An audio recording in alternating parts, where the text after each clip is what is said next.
Have we done everything we possibly can on our own to be effective in hiring salespeople or retaining them or helping our salespeople get to the next level?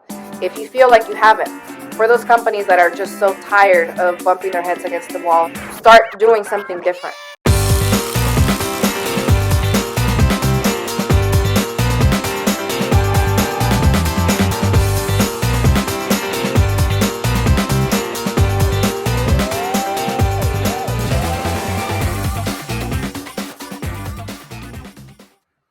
Welcome to the Industrial Growth Institute podcast. I'm Ed Marsh, your host, and the lucky guy that gets to talk to fascinating folks each week.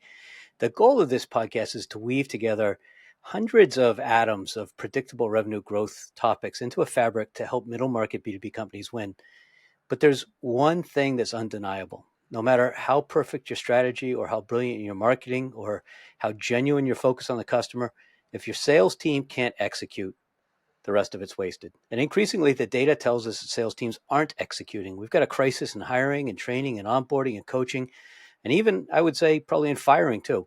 It's a critical piece that companies have to figure out. And today's guest is here to give us a running start on that topic.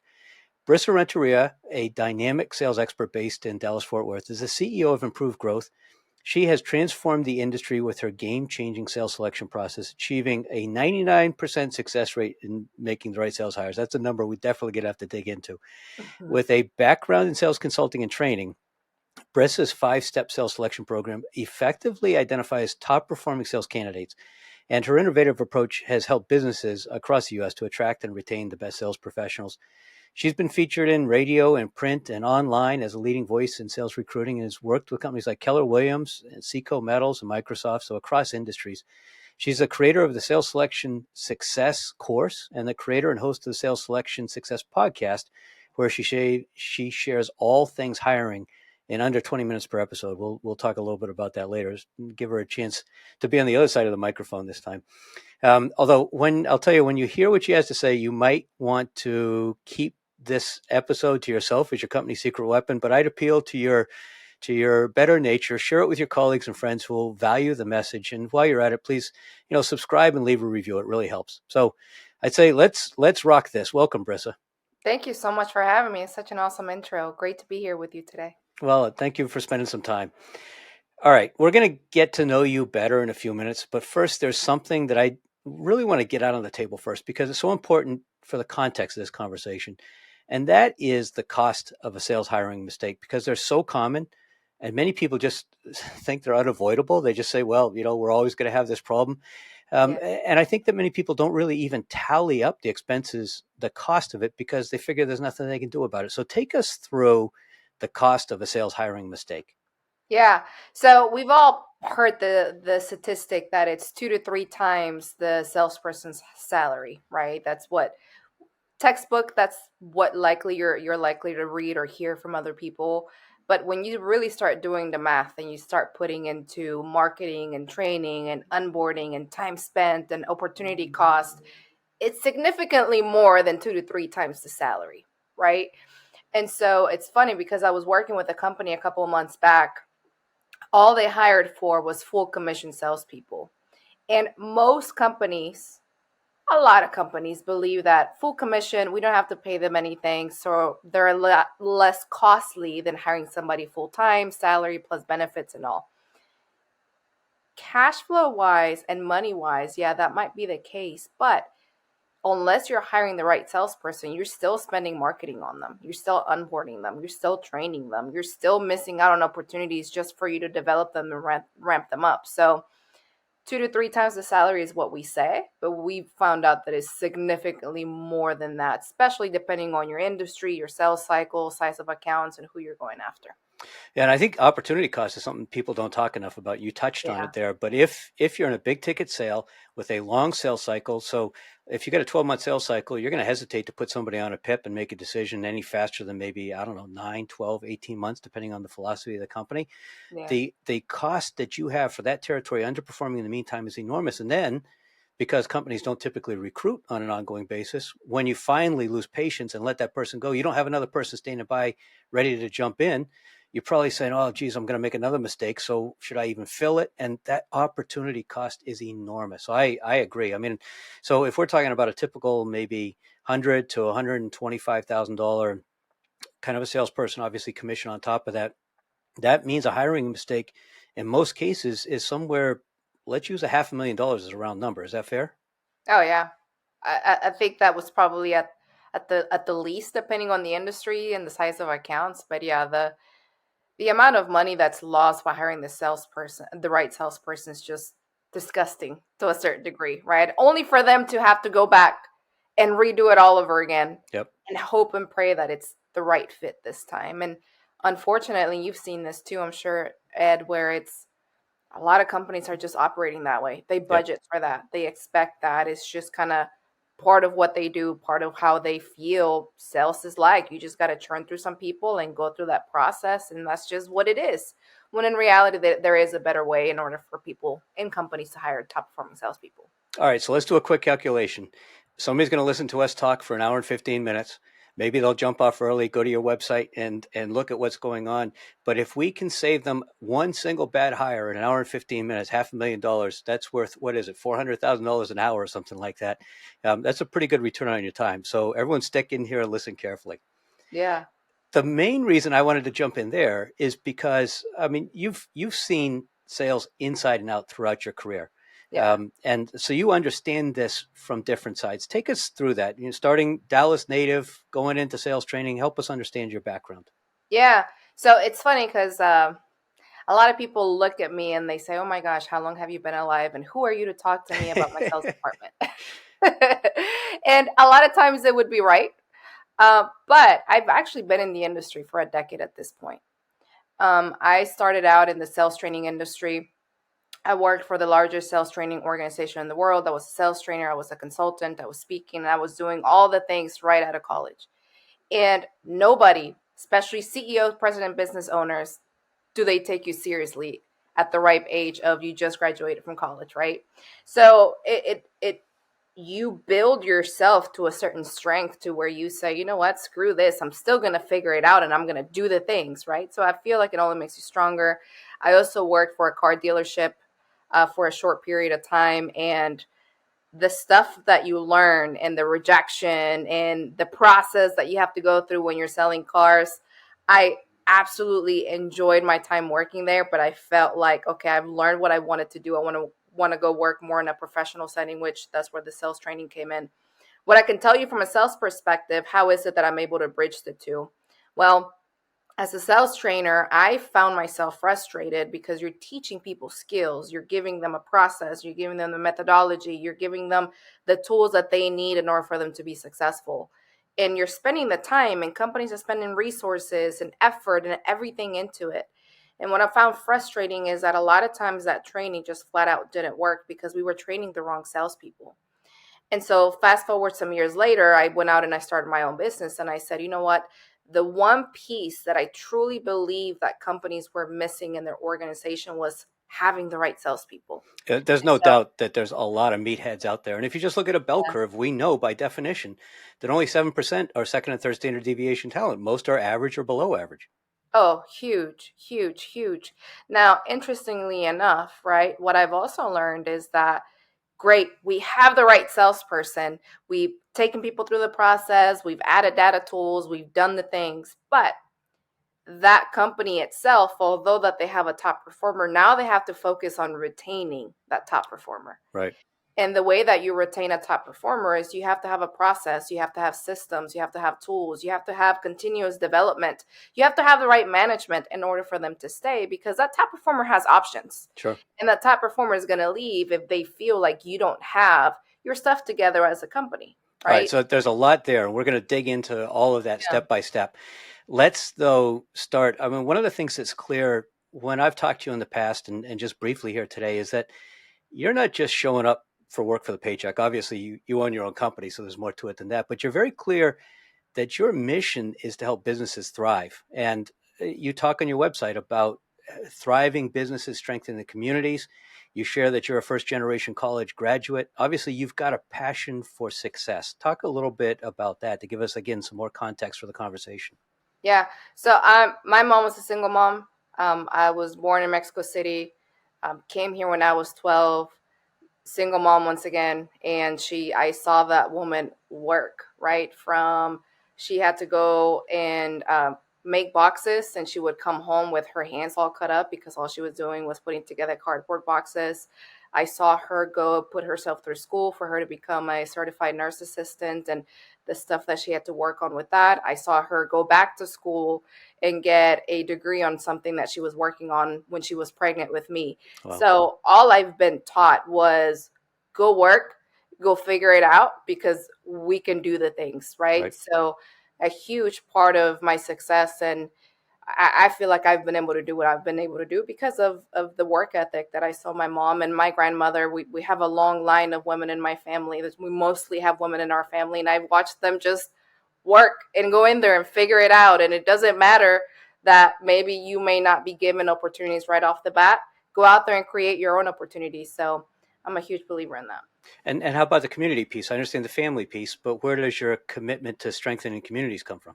Yeah, good question. So again, being the daughter of a working single mom, we've experienced some things of how society a lot of times kind of treats single moms, right? And I said, hey, well, when I grow up, I want to make sure that not only am I working hard and I'm doing as best as I can, but I want to be able to give back. So one of the things that we do in our business is we hire a lot of moms. A lot of moms, they became a mom and the workforce said, you got to decide, do you want to be a mom or you want to go back to work? And a lot of moms are going to pick their kids, right? But they still want to be fulfilled mentally. So I created improved growth not only for us to be able to provide companies and help them out with their biggest challenge, which is hiring salespeople, but it's also a way for us to get back to those women that have been left behind. But then also we give back to What About Kids Cancer is a big nonprofit that we donate a lot of our time and resources to. And it's just at the end of the day, what's the point of doing business unless you're making the world better, right? Yeah, absolutely. And that story about being a single mom and jumping into sales reminds me, and I'm looking for an email on my phone while we're talking, and it reminded me of a post that I just read this morning from Partners in Excellence. I can't think of his name, David something or other. And he was talking about Lori Richardson and Lori Richardson's story of why she got into sales as a single mom. She wanted to provide for her family, and she thought the sales was going to provide the best opportunity. So it's, for people that have the specific attributes that we're going to talk about more later on, sales is an amazing opportunity, and it doesn't matter, race or gender or socioeconomic status. It's an equalizer. It's the best profession. And I feel like even today, it's starting to get a little bit better. But even today, a lot of people just kind of turn their nose at Right. sales, Yep. right? Because I don't want to be pushy. I don't want to be aggressive. I don't want to seem like a salesperson. I don't even want to use the term salesperson, right? But once you actually get into it and you understand what sales truly is, it is the absolute best profession out there, Right. right? It pays extremely well. And if you know As what long you're as you doing, perform. yeah, as long as you're performing, it pays extremely well.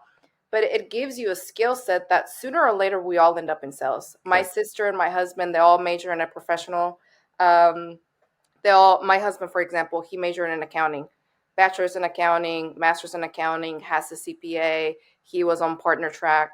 But guess what? At some point, he had to go out there and sell. My Right. sister, she's a lawyer. Guess what? At some point, if she wants to continue growing, she's going to have to go sell. So it's funny how most companies, including myself at the beginning, you stay away from sales, but sales is the one thing you should be doing because you're going to end up there anyway. Right.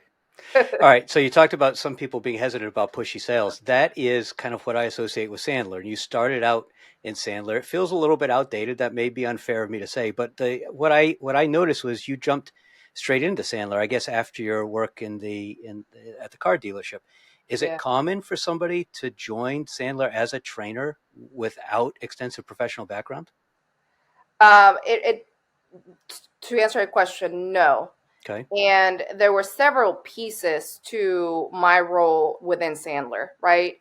Before I could train, I had no real world experience to train. Mm-hmm. So my manager at the time, he said, you need to go out there and you need to go sell some stuff Got in it. order for this methodology and this process and these skill sets that you're teaching for them to make sense. Right. So I would say for a good maybe year, it was cold calling. It was book appointments for the CEO. It was go to those appointments with the CEO in order for you to start seeing how is it that what we teach I see. is actually seen in the real world. And once I had my own stories and I had brought on my own deals, then it got to the point where I was training and I was speaking and I was consulting. But I would think that it would be extremely hard for someone to be a sales trainer unless you've done it, right? Yeah, But I find exactly. that That's I what I feel was like, thinking when I looked at your bio, and I was trying to connect those dots. So that helps. yeah, no, I was selling and I had sold in cars too. So it was interesting for me to see the contrast between car selling and how aggressive and pushy it was, and actually going and seeing the Sandler methodology and how different that was. Right. I It's just funny how life ends up, right? You make a plan and then life says, "No, let's go this way instead." And I feel Right. like life's plan a lot of times is so much better than I had originally thought. So I'm glad it worked out that way. Good. All right. So which of the submarine doors do you think is most important? The pain, right? You can't. Pain is huge, and I love pain, right? Because we hear about you can't do anything unless they have pain. Hmm. But one of the my favorite concepts of Sandler is, oh my gosh, I drank the Kool-Aid. All right. I drank the Sandler Kool-Aid. So I love a lot of Sandler stuff. Okay. So yes, no pain, no gain. But I love pattern interrupt, right? I mean, you have to say something that's different than what they typically hear. That's Right. huge. Love that. Right. But if I had to choose one, I would say behavior is the most important in sales success. And that's a huge thing that I learned from Sandler, right? Most places are talking about how attitude is the most important. But Sandler is saying, you know what? No, it's behavior. Because once you go out there and you do the behavior, yes, it might suck and your attitude about it might suck, but over time it's going to get better. It's the same as working out. At 5 a.m. when the alarm goes off, my attitude sucks. Right. But I can go past my attitude, do the behavior, and over time my attitude's going to get better and my technique's going to get better. So that's one of those concepts that I always go back to when I find myself stuck, is just focus on what you can control, which is your behavior. Yeah, you got to do the reps. I've interviewed a couple collegiate athletes and a special operations military veteran about this question of the discipline and the grit and the determination to just do the reps and work when you don't feel like doing it and doing it when it's miserable. And it's so fundamentally important to sales.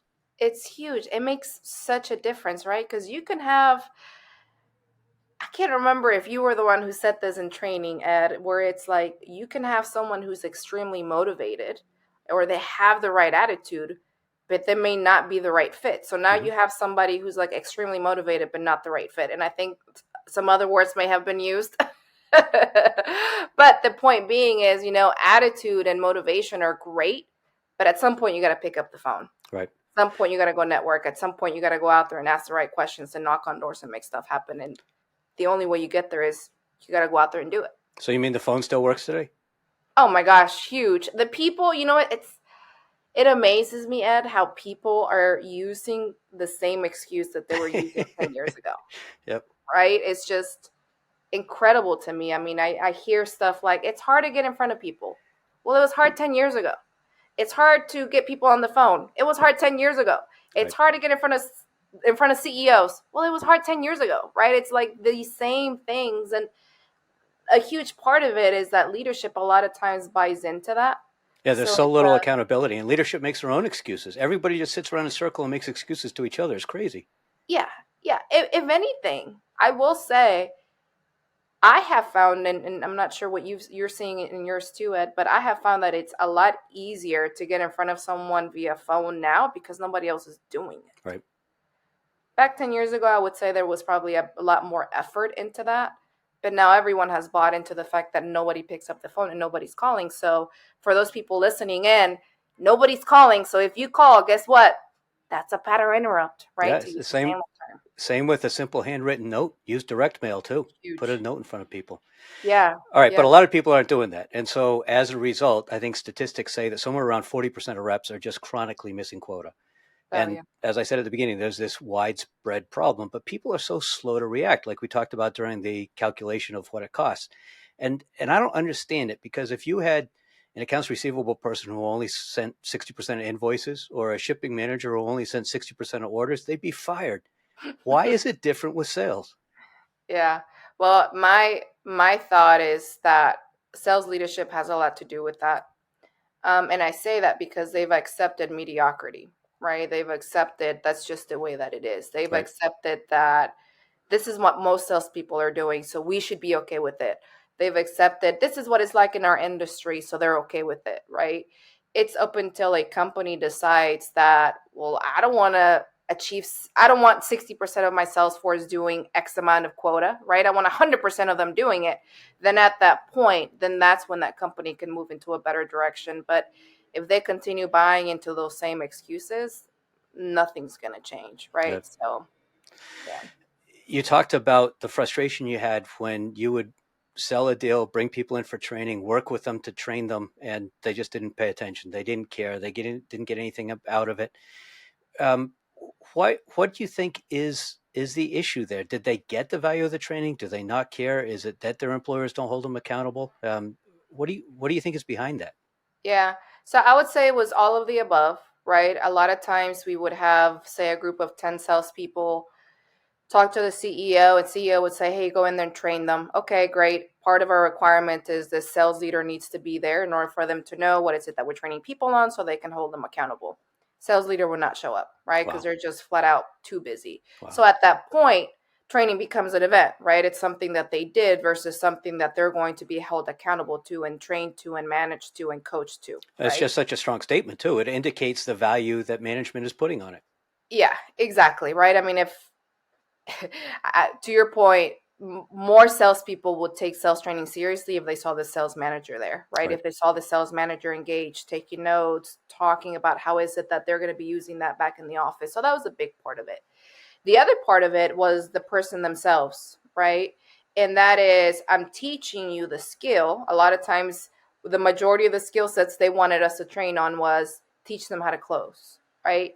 Well, teaching you how to close requires you to be able to sell consultatively, qualify an opportunity really well, and closing is not an event, it's just a natural next step of the process, right? So, But but in the car sales business, closing is kind of like replacing windows or something. There's more of a defined close than in a oh long geez, yeah. B2B sales cycle. Car sales business was all about the close, Right. right? I don't really care to qualify you. I don't care to sell consultative to you. I just got to close you, no matter how or whatever it takes to do that. Right. But in the world consultative selling, right, it's just a natural progression to what happens next. And so we would go in, teach the process, methodology, closing skills, what questions to ask. And these people, Ed, they knew exactly what to do. I mean, they would come to class continuously every single week. They could recite to you frontwards and backwards all the stuff that we were teaching them, yet they still wouldn't do it. And I've learned that a huge part of why they're not doing it is their sales DNA won't allow them to do it, right? I I I talk about sales DNA. It's the gut of the person. Do they have the guts to do it, Well, right? you Because talked about your grandmother's and your mother's courage, oh geez, those women had guts, Ed, right? right? I wish I had as much guts or as many guts. I How don't does know what you well say. We know I, what you mean. you know what I mean. I wish I was just as strong as they were, right? Because those women, they didn't care. They were going to go out there and we were going to do, and they're going to figure it out. Right. A lot of salespeople just don't have that, right? So they know how to do it, yet they won't. Right. And a big part of that is their internal gut system, for lack of a better word. They just wouldn't allow them to do that, right? Hmm. Maybe they had a need for approval, or if you're a rejection. And if you have that internally, you may know what to do, but that's the one thing that's holding you back from doing it. Yeah, we won't go too deep into this right now, but I'm thinking also about sales management because role playing is so critical. If somebody, you watch professional baseball players at batting practice, they don't just sit and watch a video screen. They don't just have somebody tell them what to do. They swing the bat. They move their hands, move their arms, move their feet, figure out how to do it. And that's what role playing is. If sales Yeah. managers don't role play, then there's no way that somebody, even with courage, is going to get comfortable building that muscle and doing it. Yeah. Yeah. And Ed, I find that, and I know we've talked a lot about sales leadership and how impactful they are, but if we look at that the other way, sales leadership has also been left to figure it out on their own, right? We often talk Right. about salespeople, throw them out there, see who swims, see who sinks, and then whoever sinks, let's go back and replace them. Right. But management has been treated the same way, right? A lot of sales managers that were the top performer, They've been then promoted to a sales manager, and they've said, hey, go do what you did, but teach other people to do it. But they haven't been given the tools or the skill sets or the expectations or what is it that I should be doing on a daily basis. Right. And all they've dealt with from a salesperson perspective is being held accountable. And so what are they going to do? All they're going to do is hold their salespeople accountable, right? They haven't been taught because they themselves a lot of times haven't seen what coaching really is, what accountability truly is, right? Exactly. So, And they may not even know what it is about their technique or method that made them successful. So they may not even be able to articulate it. oh yeah, oh yeah, yeah, yeah. That's a huge one, right? I've seen a lot of sales managers have really good intentions, but then it's a broken chain too, Right. where the person above them too doesn't know what that sales manager should be doing, and so Right. all they look at is numbers Right. instead of maybe you should be doing more role plays with your team in order for training to be more effective. Yep. But they themselves haven't been trained, right? So it's Right. like it's a broken chain that just keeps going and going. All right. So backing up, you may have already answered this question since you came originally from Mexico, but you got your degree in international business, and I was wondering what kind of piqued your interest or got you focused on the international aspect. Yeah. Well, I had being the first person to have graduated from college. I had this huge goal where I was going to travel the world and everybody was going to give me all these job offers and everybody was going to want to hire me because that's what you're told, right? When you go to college, you're going to have all these offers thrown at you. And that was not the case for me, right? I've had to go on there and like knock on doors, but the reason why I did the international aspect is because I always wanted to travel. I see. The reason why I did the business part is when I was growing up and I was little, I had all types of businesses. So my mom's actually the one who kind of led me going down that path because she said, you know what, growing up, you've always had a business. You've always wanted to go out there and sell something. And I was always out and about and doing the things. And she was like, it only makes sense for you to do this. And the other thing too, Ed, is I was not great at school. I've loved working. School was not one of those things that I enjoyed going through. So I looked at the curriculum and I said, you know what? It's stuff that I've already kind of been doing. So I feel like it'll be easy to do. So, Makes sense. And I figured that you must have had an entrepreneurial kind of itch in you or inclination yeah. in you. And I figured you had done some businesses as a kid. What was kind of the what's the right way to say it? So not just delivering papers, but which of your businesses as a kid would people say, "Wow, I would have never thought that that was something you were doing"? Yeah. So a couple things. And this is Mexico and we lived in Mexico City, which is not a nice part to for a little kid to be selling, right? So of course they never lasted long because there were security reasons that we had to be aware of. But Right. I went from selling aguas frescas, which is selling like it would be the equivalent to lemonade Hmm. here in the US. So I would sell a lot of that. I would refurbish my toys and turn around and sell them. Wow. Those would be the top two that I had. At some point, I had a crazy idea of starting a daycare, but I was like 10, so I don't know that anybody took me seriously in that one. But Well, those that's would no different than you having only sold for 2 years, training veteran salespeople, right? not at all, right? I mean, a 10-year-old taking care of a 2-year-old, it only makes sense, right? Right. All right. So after Sandler, what came next after Sandler? So after Sandler, I had a health journey that I went through for a couple of years, and so that kind of disrupted a lot of things, or if anything, it disrupted life, right? Because you just kind of got to take things into a different direction. So after that, I went to go sell employee benefits at a company. Loved it. I thought it was great. I was able to use that Sandler process, the methodology, the skill sets that I attained, and I was able to go out there and sell a bunch of stuff in a harder sales cycle. So I went out and I did that, and then after that, my And daughter let me was guess, born. you were probably a top performer there. I was the top performer, yes, not I'm the, not surprised. but I was up there. Right. Good. For someone who had been there a short amount of time, Right. especially in that type of industry. And then from there, I started my business. COVID hit. I had my first child in June of 2020, and I said, you know what? No better time to start a business than when the economy's down the drain and nobody's buying, right? Right. I mean, why not? And you just had a baby. So that's been my journey. Cool. So you've been in business now for 4 years, Yeah. thereabouts, something like that. I know most people I talk to that are entrepreneurs that have started a business, there are times in that journey when we've all wondered, man, did we make a mistake? What's been your darkest day as an entrepreneur in this current iteration? Oh my gosh. For me, it's scaling up, honestly, right? When I worked at Sandler, it was essentially like you were running your own business, right? You would go out there, close your own deals, service your own deals, train your own deals, right? So that was what I learned. And so fast forward to me starting my business, that's what I've been doing. Go out there, kill it, and service it. And it's great. Love it, right? But then you get to a certain point in your business and life in which you say, well, I'm not going to be able to get any bigger unless I'm able to multiply myself, Right. right? And I need to focus on one thing and hire somebody else who can focus on the other piece. And so I'm in that stage right now where I'm thinking, well, how do I scale? How do I make it to that next step? And I've I've learned that not only do I need to have processes and systems and use artificial intelligence to my advantage, not run away from it, but not only that, I need to make sure that I get the right people in place too. So it's interesting going through the same headaches that my clients go through, but now it's a different stage, different angle to it. Right.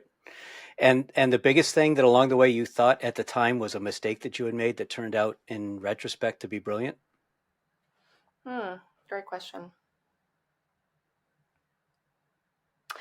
I will say I hired an admin. I want to say I was a year in when I hired an admin, and I had just closed two big old accounts. And I said, "Hey, well, I don't know. Yes, we're gonna have cash flow coming in, but does it make sense for me to bring in an admin?" I bit the bullet and I hired her. And at first, you're kind of in that, oh, I don't know if I made the right decision. But she just took one, she's a badass.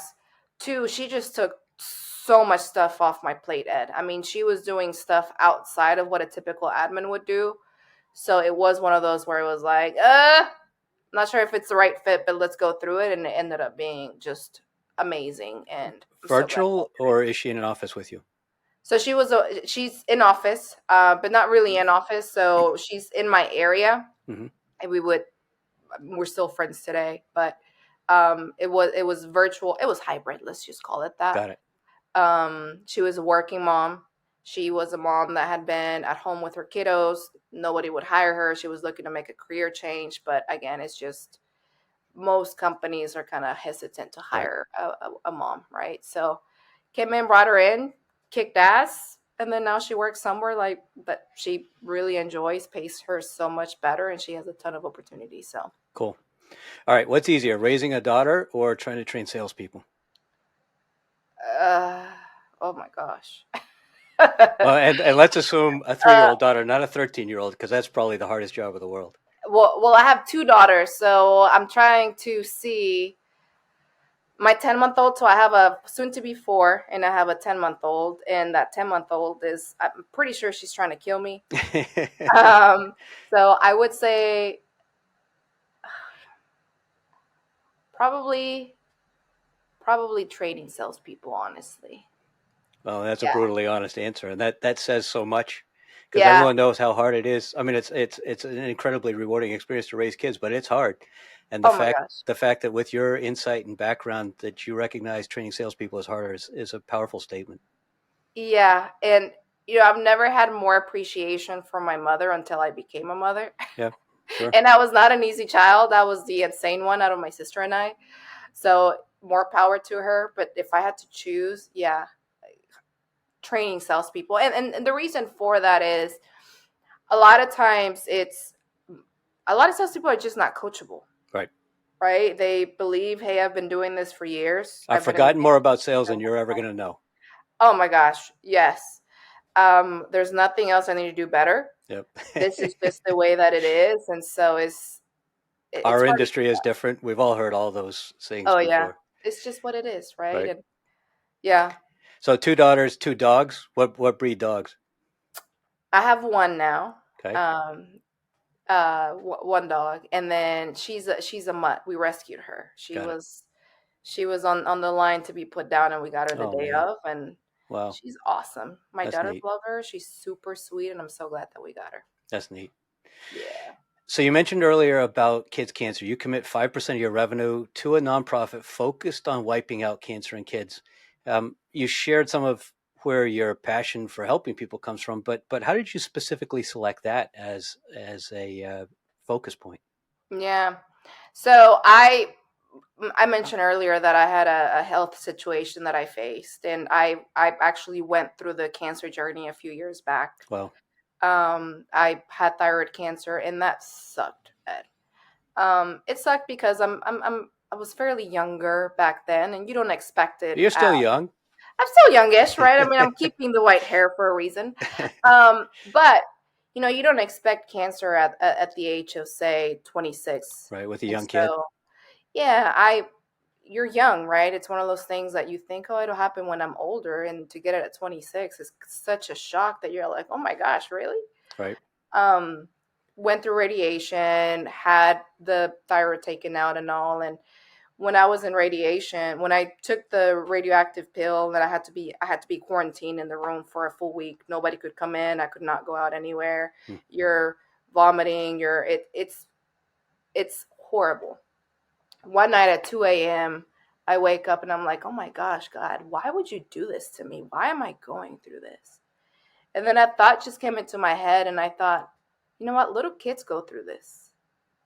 Why not you? Right? Little kids do it. And not only is it the kid going through it, but the parent Sure. themselves is going through it too. Right. And so went through all that. I'm cancer free now. Oh, I'm wonderful. so thankful that that's the case. Um, but when I started the business, I said, you know what, what's the point of making money unless you're making somebody else's life better, Right. right? And so I could have donated to any other association, but going through that experience personally and becoming a parent just kind of gives you a different perspective on life too. Sure. I said, you know what? No, I want to help kids that have cancer. So that's what we've been doing. Neat. So sales hiring kind of seems insignificant compared to that, but we got together. We got to talk more about sales hiring. So let's talk about hiring mistakes. Yeah. What's the most common sales hiring mistake or a couple mistakes that you see? Oh, geez. Hiring based on personality. Hiring based on, oh well, they're very likable. They're very charming. They sound really good on the phone. Obviously, they could sell, Right. right? That's a huge one. That's the one that we see the most in the hiring process. The second one that we see a lot is hiring people that either come from the industry or have been in sales for a long time. We see that a ton. And if you were to hire somebody that comes from your same type of industry that you're hiring for, yes, the ramp up time might be a bit shorter because they already know the nuances of the industry. But two things are going to happen. If they do have clients in their previous company, all they're going to do is bring those people over to your business and don't expect them to go after new. And two, they're going to bring a lot of really bad habits with them. Right. So I would say those are two of the biggest ones. And the third, I would say, is most companies don't have a hiring process, Mm-hmm. right? It's just let me show up, do a couple of interviews, see if I like you, see if you come from the industry and have the personality. And if so, you got the job. And let's Right. hope and pray that it works All out. right. So speaking of process, I know that's one of the ways that your company, Improve Growth, works with companies, but you work with them in a couple different ways. You recruit for them, or you train their HR and management teams on how to more effectively recruit. Is that the essence of what you do? Yep, pretty much, pretty much. Okay. And what kinds of companies do you normally work with in terms of size and industry? Yeah, good question. So, in terms of industry, we're industry agnostic. However, the industries that we've worked a lot in are professional services. Technology is huge, especially with us being in Texas and so close to Austin. And then manufacturing, I would say, would be our third biggest that we work into. In terms of size, so I prefer to work with the smaller companies. I don't like to go after the huge elephants because I personally feel like it's a significantly harder for you to create change. So smaller from that perspective means what? Yeah, so 25 to 50 million, Okay. right? So they have a sales leader. They have anywhere between 5 to 8 salespeople, and they've gone through the pain, right? Right. They've gone through the we cannot continue to do this. We've been flat for X amount of years. We tried doing all this stuff. We can't continue doing it. We have to do something different. So And so, that's a general frustration that you hear from them. But what are the more specific, maybe two or three things that you hear when they call you up and they start to bare their soul, what is it that at a very specific level that's really frustrating them? One, they can't seem to hire the right salespeople. And I would say that is common for companies 25 to 50 million. The Okay. second piece, and the reason why is that even important to them, is they're not able to scale, right? They want to get to 50 million or 100 million, but they can't based on the current revenue that they have.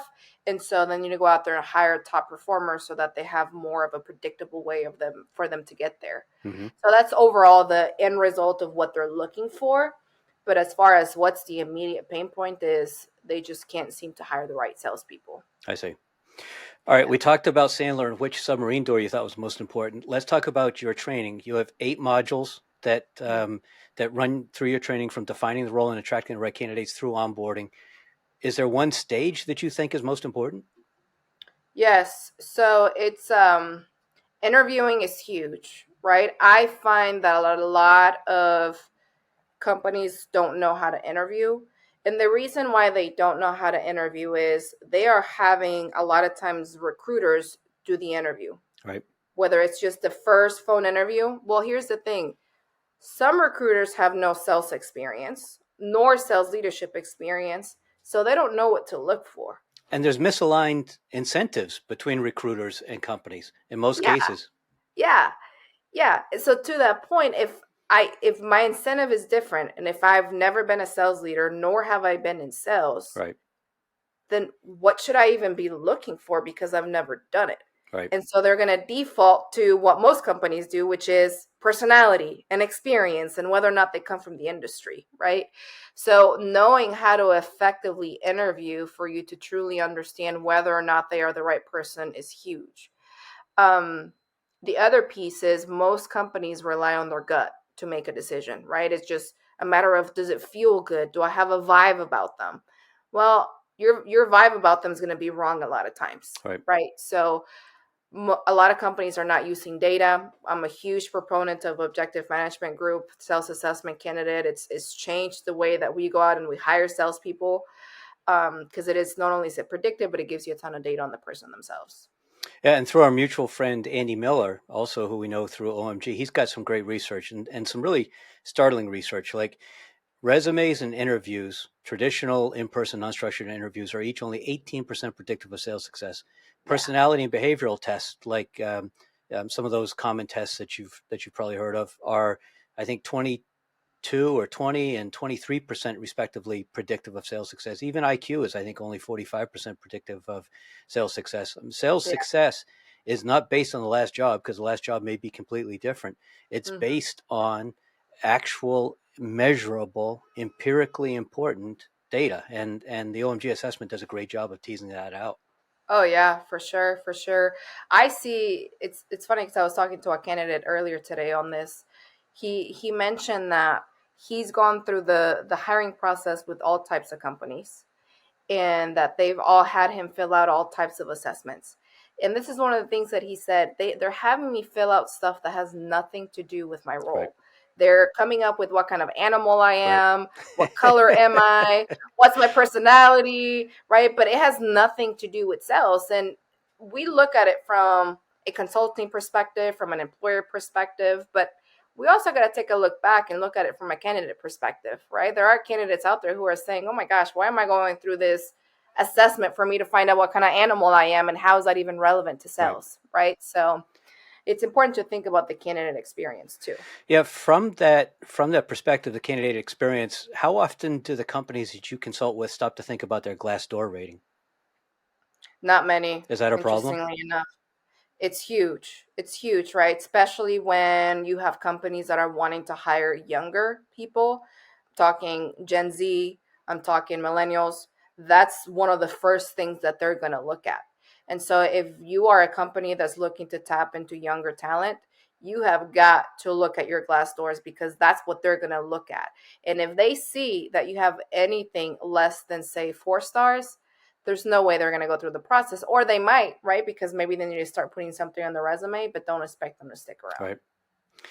Yeah. Onboarding, I think, in my world, in the industrial manufacturing world, gets short shrift. I mean, onboarding is treated as, get them a laptop, cell phone, business cards, if they still use business cards, get them signed up for Yeah. company health insurance, and then let's do 2 weeks or maybe a week of product training, and then that's it. And often they Yeah. don't even have a defined sales process. They don't have a defined sales methodology. Onboarding is so critical. How do you encourage companies to really approach onboarding in a more substantive way? Yeah, that's a great question. So the way that how is it that I get them to do it? Well, for one, when we go out and we recruit salespeople for clients, or we teach them how to train these people, how to hire these people, we tell them you're going to go out there and you're going to hire top performers, and that top performer has a completely different set of expectations that they have of you Right. as the Right. employer. And a big one is a top performer wants you to quickly ramp them up. Orientation, which is what most companies do, of giving you a laptop and giving you a phone and signing you up, that's what most companies are doing, but that it's Right. orientation, right? Is I'm just Good gonna get you term. set That's a up. good word for it. Yeah. Onboarding is I am going to shorten the ramp up time and give you all the information that you need for you to quickly start going out there and performing, because the top performer wants to go out there and perform and start building a Right. pipeline. The right ones do, right? And so it's an expectation that we set for our clients, is we have to have that onboarding. Otherwise, you're going to have a top performer that's going to leave because they don't feel like they're being set up for success. So onboarding, a huge process tool that you need to make sure that you have in order for you to set them up for success and keep them. Otherwise, they'll jump ship and go Yeah, somewhere talk more else. about that. You mentioned that at the beginning, the importance of what you need to do to retain top talent when you have them.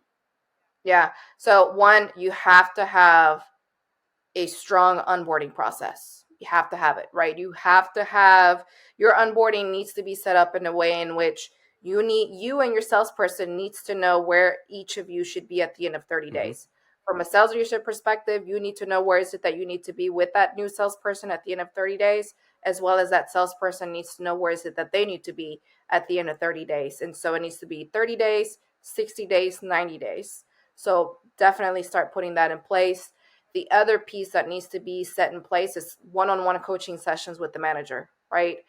At least once a week, every single week, there needs to be a conversation about how did your week go? What did you do? What did you learn? A coaching session should be happening at the end of every call, whether or not they're making cold calls. It needs to be happening at the end of every call. But as a sales leader, you need to be having that one-on-one time with that person, right? For you to understand what are they really good at, what are their strengths, and what's a coaching opportunity for you.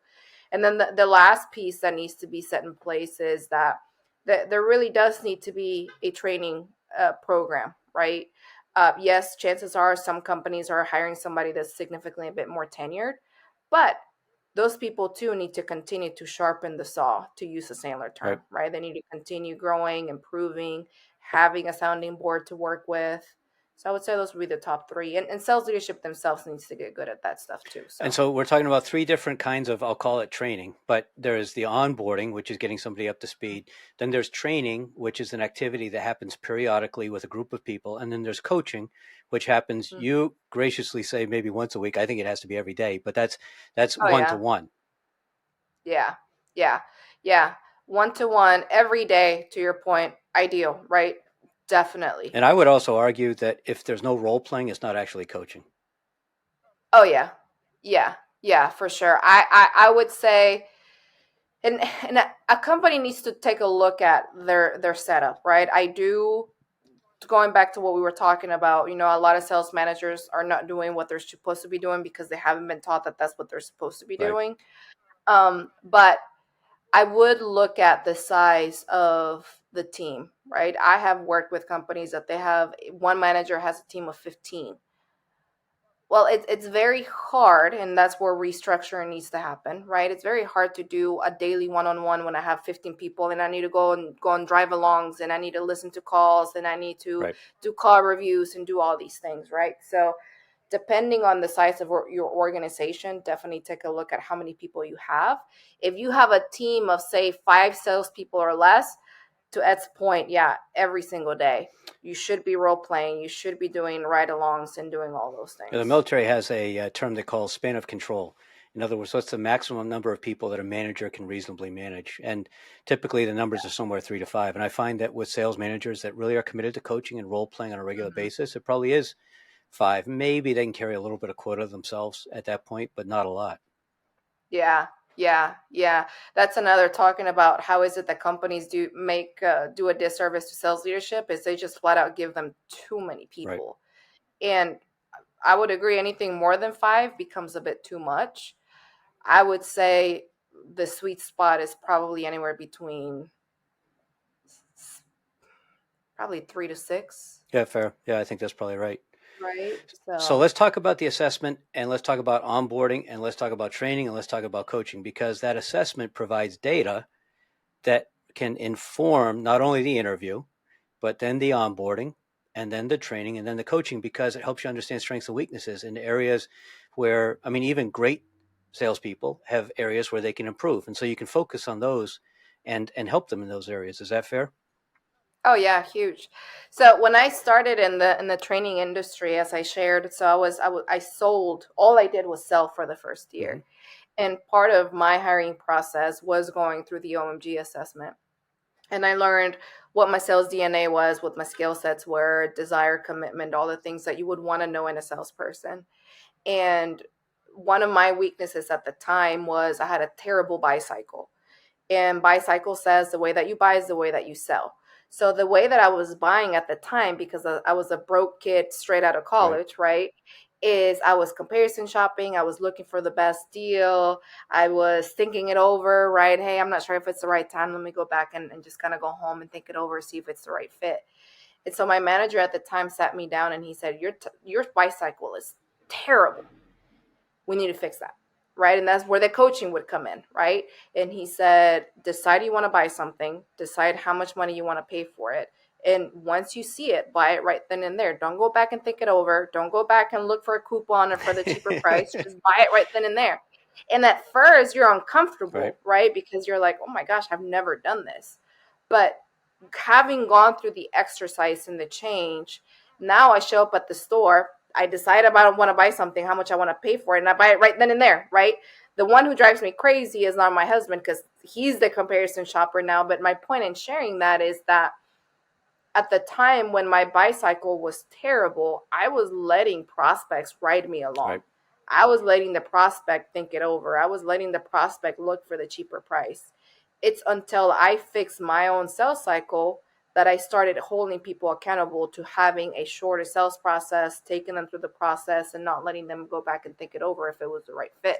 So my point in sharing that is I wouldn't have been able to do that, nor my manager would have been able to do that unless I would have gone through the assessment, right? That's a great story. How long did it take you to build that muscle?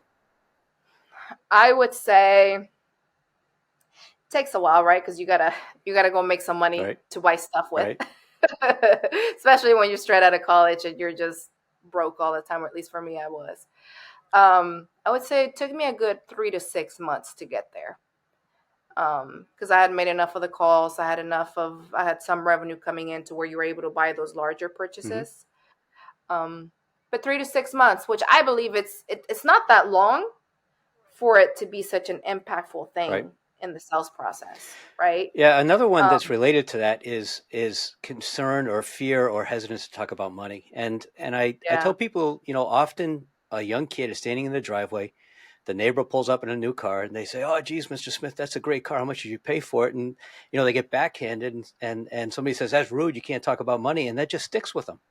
And yeah. and and throughout their business career, as they're having a conversation, that voice echoes in the back of their head. Huge, right? Well, we to that point, we've all been taught that it's rude to talk about money, right? I mean, I remember growing up, my mom would always say, "You don't ask people how much money they've spent on something." And then now we're in sales, and we got to ask people how much money they want to spend on stuff, right? So And then tell them that's not enough. You're going to have to spend more. yeah, so it's uncomfortable, which leads to a lot of salespeople just don't do it because it is uncomfortable, right? But the best thing you can do for salespeople listening to the podcast is the best thing you could do is go around and ask people how much money they spend on stuff. How much did you pay for your shoes? How much was your car, right? How much is your apartment every month? How much is your mortgage, right? Right. And at first, it is going to be very uncomfortable, right? But it's going to get to the point where it's like nothing, and you're going to be able to get that same result with your prospects too and have the ability to ask those types of questions. Now, do you ever help when you help a client hire somebody? Do you ever help coach them or onboard them, or is that left to other people? So we work very directly with the sales leader, right? So seldom will we work directly with the salesperson. So we want to help the salesperson through the sales leader. So if we were to do a training consulting agreement, which we do from time to time, we would want to work directly with that sales leader, help them get better, understand what is it that they need to be Mm-hmm. doing. And then in return, they will use those skill sets and be able to maintain that top performer. All right, one more quick question about the assessment tool that you use, or your process rather, your 8-step process, 8-module process. One of them is to attract the right people. What's the key in your experience to attracting the right people? You gotta pick who do we need, right? And the job title is not the same as the actual responsibilities in the Mm-hmm. role. I see a lot of companies using a lot of really super fancy titles that have nothing to do with the role, right? And so getting very clear about what is it that this person's actually going to be doing, they need to get very clear on that. The other piece too is you have to understand what would it take for someone to be successful in your business, right? In your industry, selling to your prospect at your size accounts, at your level of resistance, right? Because finding someone who can sell to a CEO is going to be completely different than finding someone who's going to be able to sell to the consumer. Sure. Completely different level of skill sets. Talking to a CEO requires you to be significantly more strategic versus talking to a consumer, right? So really mapping out who is it that we are as a company and what would it take for someone to be successful would be a huge one that companies need to adopt in order for them to hire better salespeople. And a nuance that I've seen makes a big difference too is so many companies just create a job description that's this list of duties and responsibilities that's Yeah, boring and nobody cares yeah. about it. And they put that up and they expect that's going to somehow attract great people. And instead, if they use what I call a job posting, which describes the ideal person as opposed to the duties of the job, then the right person's going to hear themselves or see themselves in that. And they're going to get excited and they're going to say, hey, I got to talk to these people. This is where I belong. Oh yeah. It's like marketing, right? Marketing nowadays is I'm learning and I've been reading a lot about marketing over the last 6 months is you got to hit them right in between the eyes, right? When it comes to marketing, when you're creating that content, when you're creating copy for your website or your emails, whatever it may be, when your prospect is reading that, they have to feel like you know them, like you just talked to them, you know exactly what I'm going through. And it's no different in a job ad, right? Is that candidate that's looking through jobs, they have to feel like this is the job for me because A, B, C, or D reason, right? You just have to understand what is it that is. All right. So talking about hitting somebody between the eyes, your website says that one of the benefits of improved growth is that it's a woman-owned business, and that Yeah. means that you actually give a damn about how decisions affect others and pursue a win-win scenario for all parties. That's pretty bold. So I got two questions. One, as a guy who I think I care about win-win, should I be offended? And second, I mean, what does it mean? Yeah. So as a woman owned business, I will say that I've learned and I've had my favorite boss that I ever had. I used to work for a social media company while I was in college. And she was amazing. We're still friends to this day. I've watching her lead and watching all my other managers who were males and not no knock on the males, right? But it was completely different. I felt like I was always kept in the dark when I was working with my other managers other than her.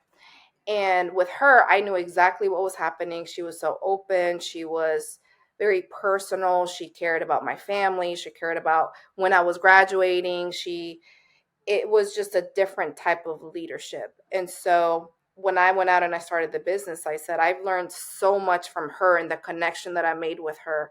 I want to make sure that I adopt that into not only the people that I work with that come and work with me, but also the clients and the people that we work with. So, female leadership that I've seen is significantly more personal than I have seen on the Got other it. side. It's my I would personal say that's experience. probably a function of leadership, maybe more than gender, because I know with guys, I've had leaders in both types that you describe. Um, so I think there's a lot of factors that play into it. So I won't be offended. Yeah. All right. Good, Now, good. but I know women's entrepreneurship is really important to you. You talked about your grandmother. You Yeah. talked about your mother. It's clear through your business. Experience tells me that people like you with that passion probably do other stuff that, maybe you mentor or things like that. Are there other ways that you support women entrepreneurs? Yeah. Right now, because the time is just so limited, I'm unable to, right, with a 10-month Sure. old and a soon to be 4-year old and a business, and my husband also has his own business, and it's just as much as you want to split yourself different ways, you Right. just can't, right? Because life is going to be life. But the way that I see I'm able to give back is I hire Hmm. working moms, right? And I call them working moms because at some point they worked and they just haven't been able to find the right opportunity. And the right opportunity for a mom Right. is flexibility. And as a mom, you need flexibility because kids get sick. For example, the daycare place that my daughter goes to, the main person's sick today, so my baby's at home today. If I didn't have my own business, I would have had to go to my manager and say, "Hey, I can't make it in today because my Right. kid is sick." And depending on the type of manager that you have, they might be okay with it or they might not Right. be okay with it. And so, as a mom, you need that flexibility, and a lot of places just don't have that. And so I do pride ourselves in being able to give these moms this flexibility for them to both be a mom, but also get themselves fulfilled Nate, professionally too. how about trends in sales hiring? Are there any specific trends that you're aware of that you're seeing lately that might be helpful for people to hear about? AI, Talk more AI, about it. artificial intelligence. Oh my gosh. I have been learning a lot about artificial intelligence, and I feel like I'm behind the eight ball, honestly, because it's been around for a year, but the speed in which this thing is growing to and how it's tapping into everything that we're doing, and there's so much that I still feel that I don't know yet. I'm a really good user of it. I have been using AI to create our job ads. So I will literally go on ChatGPT and I will give it a framework and I will say, hey, ChatGPT, this is the client, this is what we're looking for. I will create the job ad and I will tell ChatGPT, rewrite it with us targeting X amount of people, and we plan to post it on Indeed. Make it engaging. We want to make sure that we have a ton of really qualified applications. And I will copy and paste what we created, and it will spit out something Wow. completely different. And we are getting way more applications by using ChatGPT's version than we were using So you've just been able our to do some version. A/B testing and compare them. Yeah, yeah, and it's significant the amount of applications that we're getting by using theirs And how versus about AI ours. generated Now, resumes that you have to sort through? so that is one of the things because of our process. We don't discriminate whether or not they're AI generated, right? A big part of our process is sure you've gone through the application, you filled out your application, whether or not your resume sucks or it's AI generated. I'm more sick care about your Hmm. assessment results. So because of that process, we haven't paid as much attention to the actual generator of it. It's been more so on the front end. Are we getting enough of those people that we want so that we have enough people taking the assessment? And it's been huge, right? It's been great. It's Any been other awesome. Highly any other recommend trends that you're seeing? My it. sense is there's some more slack in the market. I think there's more good salespeople available now than there were 3 years ago. Yes, I would say yes, depending on the industry that you're hiring Okay. into. Like it's always been, right? As you might have a harder time hiring in some industries than others. I'm helping a client, they're in the pest control industry. I'm helping them hire a salesperson, and it's pest control, right? It's not Right. sexy Right. at all. And so we're getting candidates, but they're not a lot of the really good candidates because industry does have a lot to do with it. But ChatGPT has been Well, super helpful at getting people in the door. So although we are seeing a lot of really good candidates out there, we are finding that a lot of them, they don't want to go work for anybody else. They want to be a hmm. freelancer, right? They want to go out and start their own thing, or they just want to sell from one place to the next place to the next place. So it's also interesting to see that shift within the How many of your sales clients are roles. willing to consider taking a candidate from a completely different industry as long as it's comparable? So, in other words, if it's been an enterprise complex sale in a different industry Yeah. for an enterprise complex sale in their industry, are they willing to do that?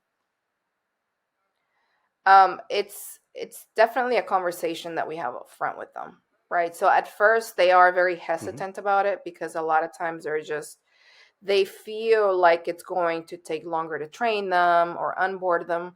And to a certain degree, they're right? Because there is a ramp up time of understanding the nuances of the industry. But you want them picking up the phone. You want them knocking on doors. You want them asking for referrals. You want them doing the things. And in the meantime, through the process, they'll learn Right. the industry. And so it's a conversation that we have very much up front where we say we need to open up the pool and explore people from all industries, because we more so need to focus on skill set, not so much whether or not they come from the I know on industry. my end, my clients often are doing capital equipment. So $1 million machines that go into factories, for instance, making food, and they're obsessed about their technology. And I try to explain to them that yes, your people need to be conversant in the technology. They need to be capable of talking to an engineer and not drooling on themselves, but they're not selling to the engineer. They're selling to the CEO or the capital committee or the plant manager or the divisional president or somebody, and they have to be able to connect the dots on the business outcomes that they're selling for. And so if they have a lot of experience talking about your product, that's almost irrelevant to their success in sales. Huge, huge, huge. And we see that a lot, especially in that type of industry, right, Ed, where they're so focused on product knowledge, product knowledge, product knowledge. But product knowledge means nothing unless you got Right. an appointment that you're able to generate Great on point. your own, right? And so that's one of the things that we tell clients is, okay, they might have the product knowledge and know the industry, but do they know how to pick up the phone?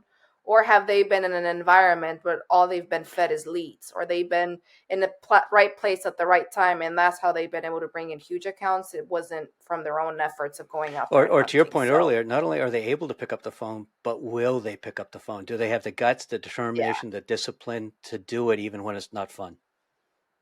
yeah, yeah. That would say that's half the battle, right? Is if I find a salesperson at that will do it, right? They'll do it, but they're just not effective at it. I will hire Right. that person Right. all day long, right? Because you're doing what most people are uncomfortable doing, which is picking up the phone. The effectiveness Yep. we can work on, right? It's more so, are you committed enough, and do you have the guts to pick it up? Because that's the hard part. The easy part is Right. helping you get better. All right. So you run a business, you take care of clients, you hire moms, you're a wife, you're a mom to two daughters, you're a mom to a dog, you're fighting children's cancer, you're building communities. Do you have time to sleep? Do you have any time for something to help Brisa be Brisa? Oh my gosh, though I wish I did. I wish I did. I'm in this stage where, and I was talking to my husband about this earlier last week, that I feel like we're playing chess, right? And we have all our pieces together. And I feel like he started his business, I've started mine. I've had I'm sorry. I've had all the kids I'm ever going to have. So I have my pieces. It's just a matter of what do you Right. do with them now, right? My 10-month-old wakes up at 4:30 every morning. I don't know why. That's where that she's trying to kill me piece comes in.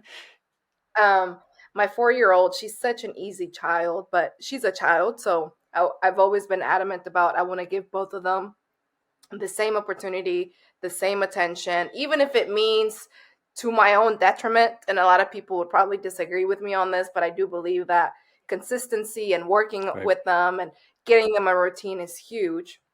Well, all of that is so very tiring.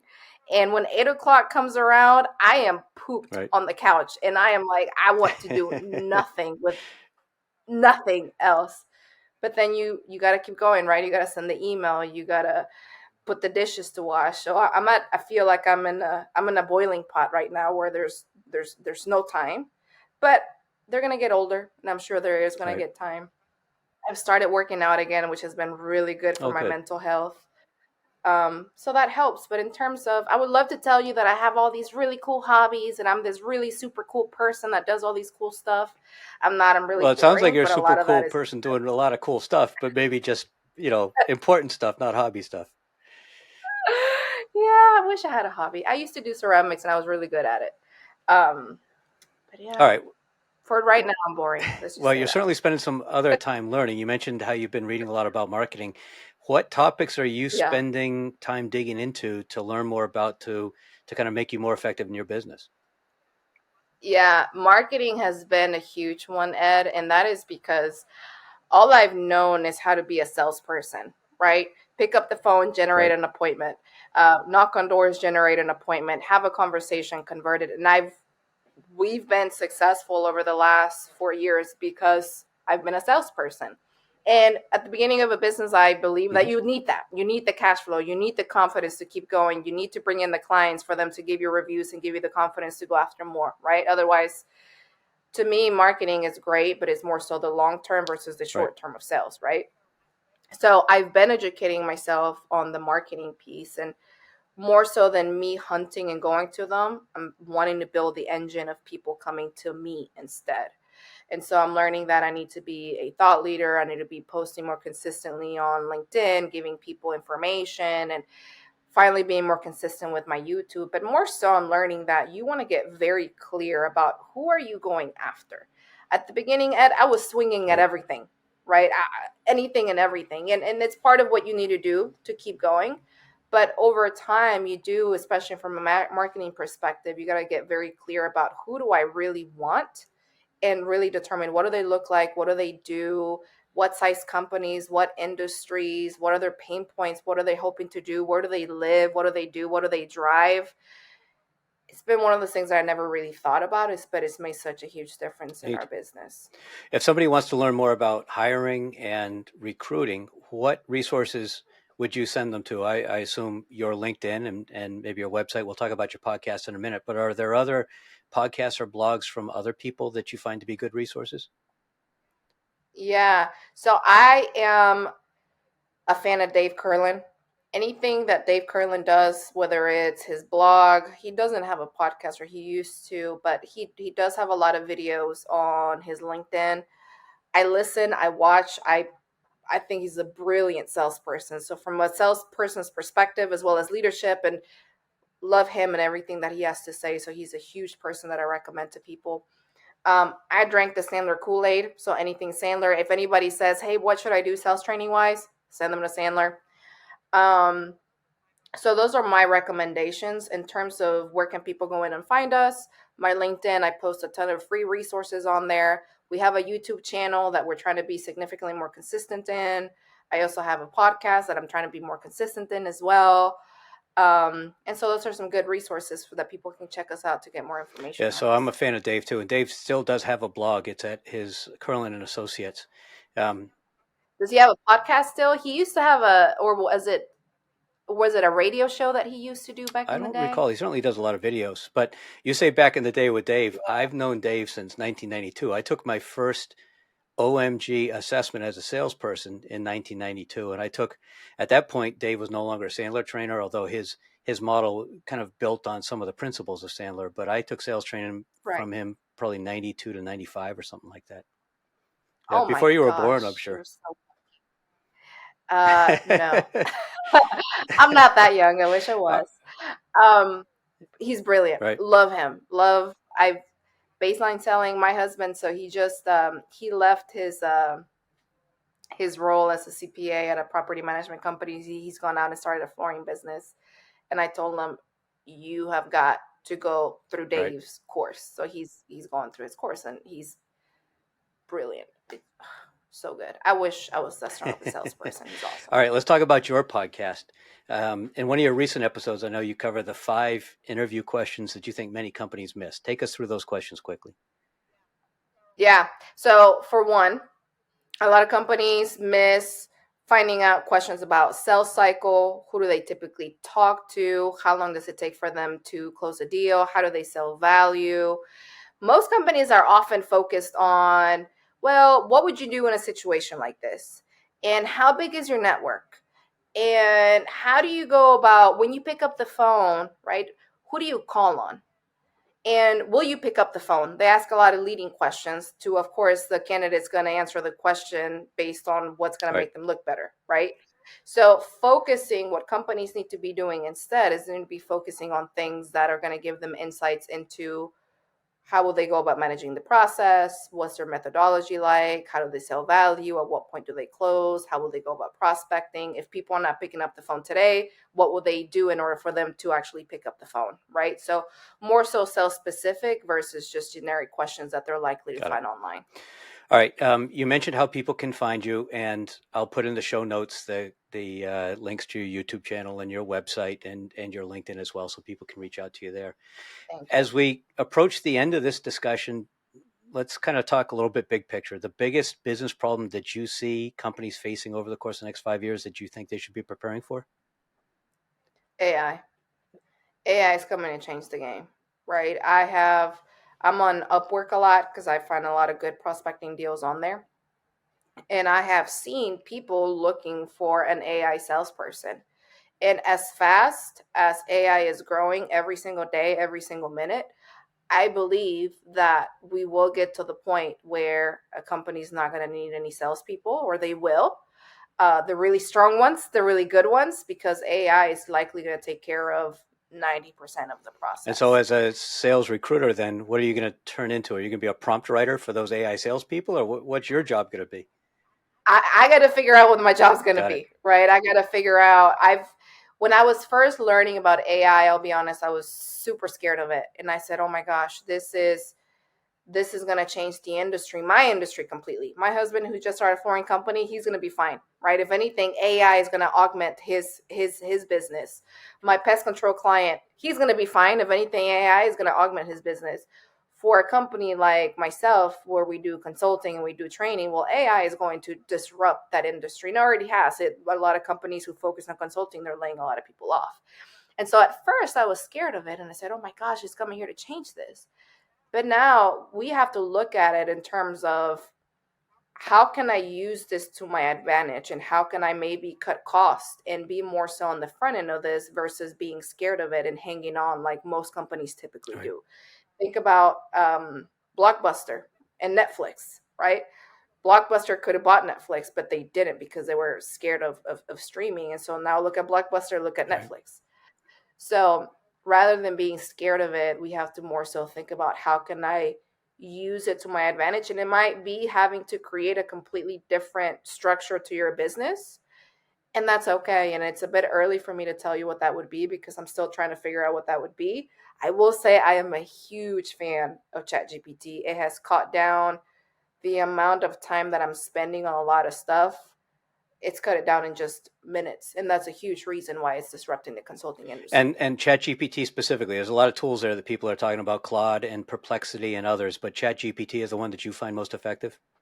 Yeah, yeah, because it builds on what you're prompting it to Right. do. I haven't had a chance to check out all the other ones, but from what I learned from a speaker that was talking about AI, is that it's been designed to think like a human, right? So the more you talk to it, the better you prompt it, the more you build on your question, the better information you're going to start I, I spewing was out. talking to a guy who's a HubSpot partner, does a lot of development in HubSpot's content management system, doing websites on HubSpot basically. He used to have a team of 5 people, and he's doing his work now himself and ChatGPT, and he's getting more done than he got done with a team of 5 people. Huge. I mean, Ed, it's video. Before we would, and I created a course back, I think 2 years ago now at this point. $10,000 $15,000 investment. Took a couple of months to get that going.